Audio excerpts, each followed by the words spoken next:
ভাই আমার সম্পদ আমি রক্ষা করব, আমার পোর্ট কীভাবে চালাইতে হয় সেটা আমি জানি। আপনার কাছ থেকে আপনি বিদেশিদের কাছ থেকে আমার শিখতে হবে না। প্রিয় দর্শক, এগুলো সিরিয়াসলি নিতে হবে। আমরা স্বৈরাচারকে তাড়িয়েছি, আমরা এই লুটেরাদেরকে তাড়াবো। আমরা আমার দেশের সম্পদ আরেক দেশের হাতে তুলে দেব না। আমার সম্পদ আমি কিভাবে রক্ষা করতে হয়, কিভাবে এই সম্পদকে বাড়াতে হয়, সেই দক্ষতা আমরা আমার দেশের মধ্যেই খুঁজব। আসসালামু আলাইকুম। প্রিয় দর্শক, এই সরকারের যে কোনো একজন ব্যক্তিকে দায়িত্ব পালন করছেন গুরুত্বপূর্ণ এমন একজন ব্যক্তিকে যদি আপনি জিজ্ঞাসা করেন যে আপনাদের মূল লক্ষ্য আসলে কি, সরকার প্রধান থেকে শুরু করে তার যত উপদেষ্টা আছে অথবা তাদের যত স্পোক্স পার্সন আছেন সবাই বলবে তিনটা লক্ষ্যের কথা। সেই তিনটা লক্ষ্য কি? প্রথমত বিচার, দ্বিতীয়ত সংস্কার এবং তৃতীয়ত নির্বাচন। তারা এভাবেই বলে আসছে। সেগুলো শুনে শুনে আমি মন্তব্য করলাম। বিচার হলো মোটামুটি বুঝতে পারলে, একটা বিচার তো হলো। তারা বিচারটা দৃশ্যমান করতে চেয়েছিল, দৃশ্যমান একটা বিচার হয়েছে। তার কি ফল এরই মধ্যে আপনারা টের পেয়েছেন। এই বিচারকে কেন্দ্র করে কোথায় কি অরাজকতা হচ্ছে, অথবা এই বিচারকে কেন্দ্র করে আন্তর্জাতিক মানবাধিকার সংস্থাগুলো কি মূল্যায়ন করছে, সেই মূল্যায়নের কারণে আমাদের সম্মান বিশ্বব্যাপী কতটুকু উঠছে, কতটুকু নামছে, এগুলো আপনারা এর মধ্যে মোটামুটি একটা ধারণা পেয়েছেন। কারণ আজকাল তো অনলাইনে সবাই যেতে পারে, এটা তো একটা উন্মুক্ত মাধ্যম, সবাই জানেন। এবং আন্তর্জাতিক মানবাধিকার সংস্থাগুলি মন্তব্য করেছে, তার কোনো প্রতিবাদও, তার ব্যাপারে কোনো ব্যাখ্যাও আমি কিন্তু সরকারের কাছ থেকে এখন পর্যন্ত পাইনি। তার মানে আমি ধরে নিয়েছি সরকার সেটাকে মেনে নিয়েছেন। দ্বিতীয়ত সংস্কার নিয়ে যে কতটুকু লেজে গোবরে অবস্থা এর মধ্যে হয়েছে, এটা আপনারা ভালো করে এটাও জানেন। কি সংস্কার হয়েছে, কিভাবে হয়েছে, এবং সংস্কারের বাস্তবায়ন কিভাবে হবে, সংস্কারের বাস্তবায়নের আদেশটা কী হবে, তা নিয়ে আরেক ঘটনা। এ বলে মানে না, ও বলে মানে, গণভোট হতে হবে। গণভোট কিভাবে করবেন আপনি? এতগুলি প্রশ্নের একটা উত্তর হ্যাঁ অথবা না দিয়ে কিভাবে দিবেন? এগুলো নিয়েও বিস্তর আলোচনা, বিস্তর সমালোচনা এবং বিস্তর হাসাহাসিও হয়েছে। কারণ যদি কেউ নিজেকে হাসাহাসির পর্যায়ে নিয়ে যেতে চায়, আপনি আমি তো কিছু করতে পারবো না, তাই না? 3 নম্বর এজেন্ডা কি? যে আমরা একটা নির্বাচন করব। প্রধান উপদেষ্টা বলেছেন ইতিহাসের শ্রেষ্ঠ নির্বাচন করবেন। তো দুটোর যে অবস্থা, তৃতীয়টা কি হবে এটা আল্লাহ মালুম, আল্লাহ বলতে পারবেন। ওনারাও কি করবেন, ওনাদের ভাগ্যে কার ভাগ্যে কি আছে এবং ওটা হওয়ার পর কার ভাগ্যে কি ঘটবে সেটা নিয়েও আপনার ইচ্ছা করলে গবেষণা করতে পারেন, কোনো সমস্যা নাই। কিন্তু আজকে আমি আলোচনা করব তাদের চতুর্থ এজেন্ডাটা নিয়ে। বলবেন ভাই এটা আপনি আবার কোথায় পাইলেন? চতুর্থ এজেন্ডার কথা তো ওনারা বলেন নাই। হ্যাঁ, বলেন নাই, কিন্তু আমরা দেখতে পাচ্ছি। আমরা আগের সরকারকে বলতাম, হাসিনা সরকারকে বলতাম, তারা ইন্ডিয়ার দাসে পরিণত হয়েছে। ভারতকে ওনারা অনেক কিছু দিয়ে দিতেন এবং সরকার প্রধান নিজেও বলেছেন যে ভারত যা চায়নি আমরা তাও দিয়ে দিয়েছি। এটা বলার মাধ্যমে আমরা কি সম্মানিত হয়েছি? আমাদের এক পররাষ্ট্রমন্ত্রী এই কথাও বলেছিলেন যে ভারতের সঙ্গে আমাদের সম্পর্ক স্বামী স্ত্রীর মতো। ওটা কিন্তু ঠিক ছিল। ওটা ঠিক ছিল এই কারণে যে স্বামী স্ত্রীর সম্পর্কে সব কিন্তু কখনোই প্রকাশ করা যায় না। ওরকম ভারতের সঙ্গে আমাদের সম্পর্ক কখনোই সব কিছু প্রকাশ করা যেত না। কিছু কিছু গোপন ছিল, কি ছিল এটাও আমরা জানি না। তবে যতটুকু গোপন ছিল তার চেয়ে কয়েক গুণ বাড়িয়ে যে প্রচার করা হতো এটা আমি নিশ্চিত। কারা প্রচার করতেন? তার যারা বিরোধী পক্ষ ছিল তারা। এমনকি এই সরকারের একজন উপদেষ্টাও কিন্তু মহাসগৌরবে ফেসবুকে স্ট্যাটাস দিয়ে বলেছিলেন যে ভারতের সঙ্গে আমাদের অনেকগুলি গোপন চুক্তি ছিল, যার মধ্যে 10টা আমরা বাতিল করে দিয়েছি এর মধ্যে। পরে দেখা গেল পররাষ্ট্র উপদেষ্টা বললেন যে 10টা কথা উনি বাতিল করেছেন বলে দাবি করছেন, ওই ধরনের কোনো চুক্তি ভারতের সঙ্গে আমাদের নাই। এটা বলার পর ওই উপদেষ্টা যিনি প্রথম বলেছিলেন, দাবি করেছেন বাতিল করেছেন বলে, উনি হয়তো লজ্জা পাননি, অথবা ওনার ভাবি এরকম যেগুলো বলে বলুক, আমি লজ্জা পাবো না। যদি কেউ সিদ্ধান্ত নেয় এসে লজ্জা পাবে না, আপনি কীভাবে তাকে লজ্জা দিবেন? পারবেন না তো ভাই। কাজে ওই চেষ্টা করেন না, ওটা ভুলে যান। কিন্তু আগের সরকার ভারতের সঙ্গে এই ধরনের একটা সম্পর্ক ছিল, অনুগত সম্পর্ক। এবং আগের সরকার প্রধান বলতেন যে এরা যদি এরা মানে আমেরিকার বিরুদ্ধে অভিযোগ ছিল, তারা এই দেশটাকে নানাভাবে করায়ত্ত করতে চায়, তারা এখানে তাদের ঘাঁটি করতে চায়, অমুক তমুক করতে চায়। এই সরকার আসার পর সেই ঘটনাগুলো আমরা যেন কিছু কিছু প্রতিফলন, কিছু কিছু নমুনা দেখতে পাচ্ছি।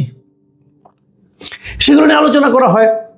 আলোচনা তারা বলছে না, এরা তারা রুটিন ওয়ার্কে এসেছে, মহড়া করতে আসছে আমেরিকান সঙ্গে। আমেরিকার সঙ্গে মহড়া করার জন্য এত দূর থেকে আসে, এখানে আসুক, আমাদের কিছু বলার নাই। তবে এটাও দেখেছি, সেটা নিয়ে অনেকে আবার উদ্বেগও প্রকাশ করেছে, পলিটিক্যাল পার্টিগুলি উদ্বেগ প্রকাশ করেছে। কিন্তু আমাদের এখানে যেটা হয়, কোনো একটা বিষয় নিয়ে আলোচনা উঠলে দু একদিন পরে সবাই ক্লান্ত হয়ে যায়, আবার নতুন আরেকটা ইস্যু চলে আসে। এবং নতুন ইস্যুর ফাঁকে সরকার তাদের মতলবী কাজগুলো করে ফেলায়। একটা উদাহরণ দিয়ে বলি, 17 তারিখে শেখ হাসিনার বিরুদ্ধে রায় হলো।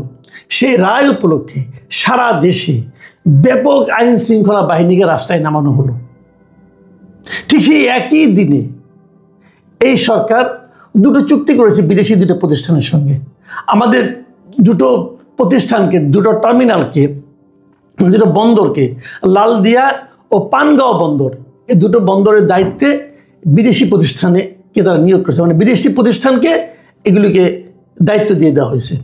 চট্টগ্রামের লালদিয়ার যে কন্টেইনার টার্মিনালে, সেখানে ডেনমার্ক ভিত্তিক প্রতিষ্ঠান এপিএম টার্মিনালসকে তারা দায়িত্ব দিয়েছে। কতদিনের জন্য দিয়েছে? 30 বছরের জন্য দিয়েছে। একটা সরকার এসেছে, ম্যান্ডেট ছাড়া সরকার, কিন্তু কারো ভোটে আসে নাই, কিন্তু এদের মেয়াদও 30 মাসও না, এদের মেয়াদ 18 মাসের মধ্যে চলে যাবে আশা করা যাচ্ছে, যদি নির্বাচন ফেব্রুয়ারিতে হয়। তো তারা একটা চুক্তি করে গেছে 30 বছরের জন্য। এই চুক্তি করা তাদের এখতিয়ার আছে কি নাই একবারও ভাবেনি। তাদের তাড়াহুড়া করে করতে হবে। এবং আরেকটা প্রতিষ্ঠান পানগাঁওয়ের, যেটা আমাদের ঢাকার 81, এখান থেকে পানগাঁও আভ্যন্তরীণ যে টার্মিনালটা, এটা দিয়েছে 22 বছরের জন্য। তাদেরকে দিয়েছে সুইজারল্যান্ড ভিত্তিক একটা প্রতিষ্ঠানকে, ম্যাডলগ, তাদেরকে দিয়েছে 22 বছর। এত দীর্ঘমেয়াদী চুক্তি করতেছে একটা অনির্বাচিত সরকার। এটা কি গ্রহণযোগ্য মনে হয়? এই চুক্তিগুলি লাভজনক কি লাভজনক না, কোনো প্রমাণ হয়নি। কোনো বাংলাদেশের কোনো এক্সপার্ট এটা দেখেছে, এটা নিয়ে কেউ আলোচনা করেছে, টার্মিনাল বিষয়গুলো যারা ভালো বোঝেন তাদের সঙ্গে কথা হয়েছে, এমন কোনো কথা কেউ জানে না, কেউ শুনে নাই। এবং কি শর্তে হয়েছে এটা আশিক চৌধুরী এবং ডক্টর ইউনূস ছাড়া আর কেউ জানে কিনা সন্দেহ। আশিক চৌধুরীকে, উনি ইংল্যান্ডের একজন নাগরিক, কিন্তু উনি আমাদেরও নাগরিক, ইংল্যান্ডেরও নাগরিক, দ্বৈত নাগরিক। এই লোক কয়দিন থাকবে দেশে? এই দায়িত্ব পাওয়ার আগে সে কি দেশে ছিলেন ফুল টাইম? উনি ইংল্যান্ডে থাকতেন। ওইখান থেকে ওরাল দিয়ে আসছে, কি একটা প্রজেক্ট নিয়ে আসছে, কি একটা মিশন নিয়ে আসছে জানি না, সেই মিশন উনি ফুলফিল করতেছেন এখন বসে বসে। আমাদের বন্দর, আমাদের এই বন্দরগুলো কি, এগুলো কি অলাভজনক ছিল? এই লাভগুলো, এগুলো কি লস প্রজেক্ট ছিল? না, লাভজনক। সেটা কি বিদেশিদের কাছে দিতে হবে কেন? বলছে অনেকে যে এগুলি বিদেশি কাছে দিলে আমাদের অনেক সক্ষমতা অর্জন করবো। তো তাদেরকে ভাড়া করে নিয়ে আসেন, তাদের কাছে লিজ দিতে হবে কেন রে ভাই? আমার প্রপার্টি, আমি কেন অন্য জায়গায় বিদেশি? আমরা কি এত অযোগ্য হয়ে গেলাম? এই সমস্ত লোকগুলি যারা আধা বিদেশি, এরা মনে করে এই দেশের মানুষ সব চাষাভুষা, এই দেশের মানুষ সব অশিক্ষিত মূর্খ, এরা কেউ কিচ্ছু বুঝে না। কাজেই এই দেশের লোকের উপর ওনাদের নির্ভরতা নাই, ওরা বাইরের লোকের কাছ থেকে সব কিছু করতে হবে। আর ভাই এত যদি বিদেশ প্রেম হয়, তো দেশের প্রধানমন্ত্রী, প্রেসিডেন্ট, এগুলো বাইরে থেকে নিয়ে আসতে হয়। ইউনূস সাহেব অবশ্য সেটাই চেষ্টা করতেছেন। ওনার নিজের নাগরিকত্ব নিয়ে অনেকে প্রশ্ন তুলে যে উনি মানে আমেরিকার নাগরিক কিনা, এটা ক্লিয়ার না এখন পর্যন্ত, উনি কখনো এটা জবাব দেননি। এবং উনি ওনার আশেপাশে যারা আছে তাদের সবাই কিন্তু অধিকাংশই দ্বৈত নাগরিক, কেউ আমেরিকার, কেউ সুইজারল্যান্ডের, কেউ নেদারল্যান্ডের, কেউ ডেনমার্কের, নানা দেশে চলছে, কেউ যুক্তরাজ্যের। তারা এইগুলি কিন্তু করছে। এবং এটা যখন দিচ্ছে, তারপর আগামী মাসের মধ্যে, এই আগামী ডিসেম্বরের মধ্যে আরও একটা চুক্তি হতে যাচ্ছে। সেটা হলো এনসিটি টার্মিনালের চুক্তি। এনসিটি মানে এই চিটাগাংয়ের যে নিউ মুরিং কন্টেইনার টার্মিনাল, এটা পরিচালনার জন্য বিদেশি কোম্পানিকে দেওয়া হচ্ছে। এটা নিয়ে আরও আগের থেকে আলাপ হচ্ছে, সবাই প্রতিবাদ করছে। দেশের প্রত্যেকটা রাজনৈতিক দল এর প্রতিবাদ করছে। এমন একটা দল আপনি পাবেন না যারা এটা প্রতিবাদ করে নাই। কিন্তু সরকার কি করেছে, এই সবগুলি দলের সামনে নির্বাচনের মূলা ঝুলাই দিছে, দিয়ে বলছে তোমরা নির্বাচনে ব্যস্ত থাকো, এর মধ্যে আমরা কাজগুলি সেরে ফেলাই। ভাই এই কাজগুলি করা কি আপনাদের দায়িত্বের মধ্যে পড়ে? এটা কি আপনাদের কাজ? আপনারা আসছেন একে নির্বাচন করার জন্য, নির্বাচন করে চলে যান। এই সমস্ত গুরুত্বপূর্ণ সেন্সিটিভ কাজ, দেখেন Chattogram new marine container terminal যেটা আছে, এটা যদি আপনি বিদেশিদের কাছে দেন, তাহলে তো আমাদের যে আপনার কেবল যে মানে কীভাবে আপনার করছেন সে আলোচনা বাদ রাখেন, আমাদের রাষ্ট্রীয় নিরাপত্তাও কিন্তু এর সঙ্গে জড়িত। এই কন্টেনারের মাধ্যমে বিদেশ থেকে জাহাজের মাধ্যমে কি আসবে কি না আসবে কে দেখবে? অস্ত্র আসবে কোথেকে কে জানে? সেই অস্ত্র কোথায় বিলি হবে কে জানে? এবং এটা আপনারা এবার পৃথিবীতে যে কোনো, ওনারা বলতেছেন যে আমরা বিশ্বের শ্রেষ্ঠ কোম্পানিকে দিয়েছি, ইউএর একটা কোম্পানিকে, বিশ্বের শ্রেষ্ঠ কোম্পানিকে আমরা এটা দিয়েছি। আচ্ছা, এই কোম্পানিটা যে বিশ্বের শ্রেষ্ঠ, এটা কি প্রমাণিত? এটা কি কোনো ধরনের, দেখেন আপনার জন্য বেস্ট গাড়ি কোনটা বলেন তো? আপনি এখান থেকে চিটাগাং যাবেন, আপনি কোন গাড়িতে যাবেন?